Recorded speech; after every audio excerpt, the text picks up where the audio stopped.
আসসালামু আলাইকুম। একদম সাধারণভাবে কিছুটা ভুনা খিচুড়ি রান্না করেছিলাম, সেই ভিডিওটা নিয়ে হাজির হয়ে গেলাম। প্রথমে আমি সরিষার তেলের মধ্যে কিছুটা পেঁয়াজ ভাজতে রেখে দিয়েছি। এখন আমি মশলা রেডি করে নেব। এখানে আছে আদা, রসুন, জিরে বাটা, আমি আমার পরিমাণ মতো তুলে নিয়েছি।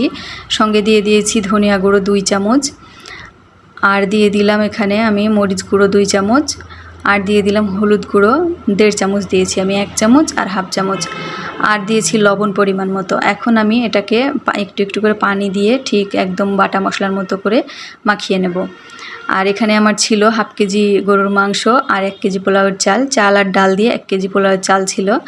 তো সেগুলোকে আমি সব রেডি করে নিয়েছি। এখন সেই ভাজা পেঁয়াজটার মধ্যে আমি দিয়ে দিলাম গরুর মাংস, একবারে আমি একটু ছোট ছোট করেই কেটেছি, কিন্তু সেই মাংসটাকে এখন আমি ভেজে নেব।